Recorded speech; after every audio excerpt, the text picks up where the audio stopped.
Okay, so how do we fret power chords? Well, firstly, in this chapter I'm just going to demonstrate the actual shapes and give you a few tips of how to find the chords in different places on the neck. But you might actually find physically playing the shapes a little bit of a stretch to start with, so I'm going to demonstrate some useful hints and tips in the following chapter to hopefully make them a little bit easier for you.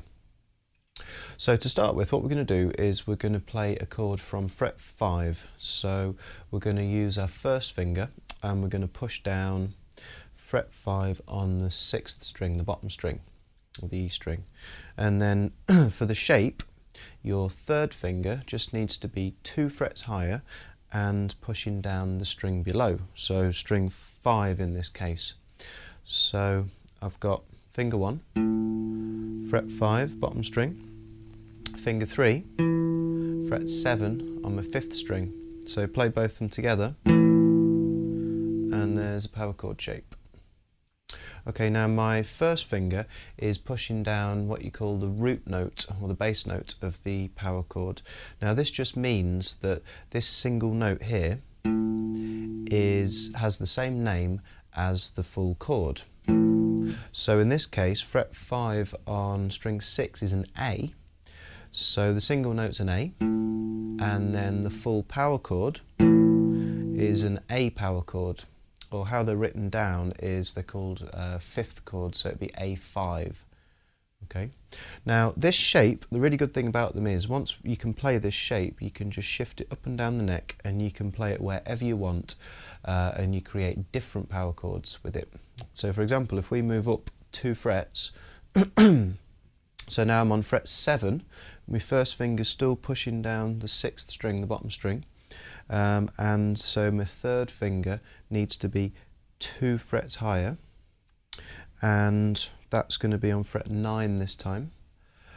So this is a B power chord, so the single note with my first finger is a B, and then if I play the full shape, that's a B power chord. And then I can also go a fret higher than that, and fret 8 on string 6, the bottom string, is a C. So my first finger's pushing that down, and so this time my third finger still needs to be 2 frets higher, so that's going to be fret 10 on string 5.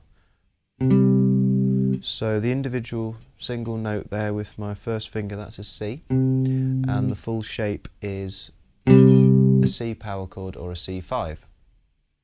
So I can play all 3 of those next to each other. I've got A, fret 5, B, fret 7, and C, fret 8.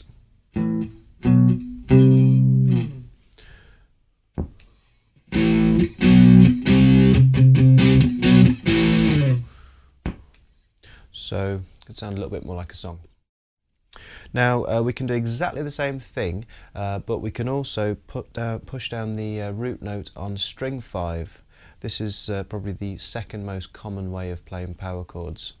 So we're going to still use our first finger, and this time I'm on string 5, or the A string, fret 5, and so it's exactly the same shape, so my third finger needs to be 2 frets higher.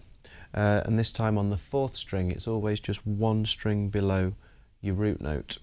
So I've got fret 5 on the A string and fret 7 on the 4th string.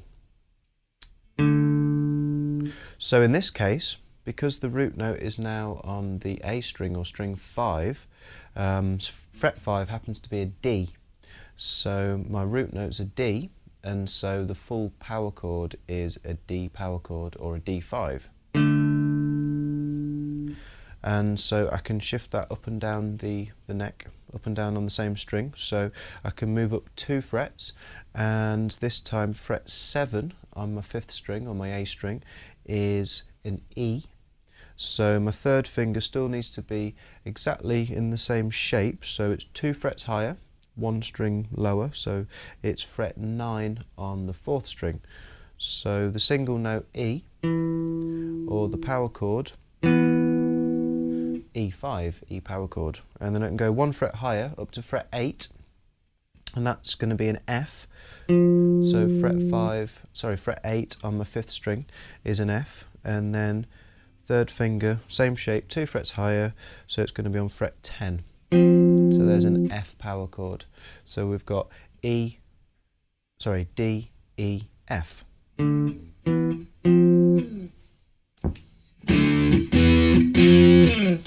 So I could combine all of those and play A, B, C on my bottom string, string 6, and dropping down onto the A string, same frets, I could play D, E, F, frets 5, 7, 8.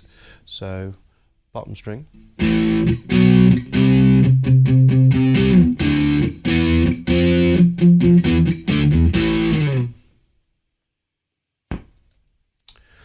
okay, now there's just one more type of shape that's worthwhile learning to start with. It's when you've got open power chords. So in this case, we're going to go back to string 6. So open string 6 is an E, and this is going to be our root note, our bass note. Now obviously you don't need to fret an open string because it's already ringing, but the shape would be exactly the same as if we were playing one of these fretted power chords. So the other note in the chord should be 2 frets higher. So it would then be fret 2 on our 5th string. But I can use my 1st finger for that. So we've got an open root note, open E, and the other note is fret 2 on the 5th string. So play through both of those. There's an E power chord, or an E5, single E, E power chord. And the only other one we need to worry about for the time being is open A, or open string 5. So exactly the same idea. This is now our root note, string 5, and the other note in the chord is 2 frets higher. So this time we're going to push down fret 2 on our 4th string. So I can just use finger 1 there. So I've got open A, open string 5, and strum through it. There's an A power chord. So open E power chord, A, open A power chord.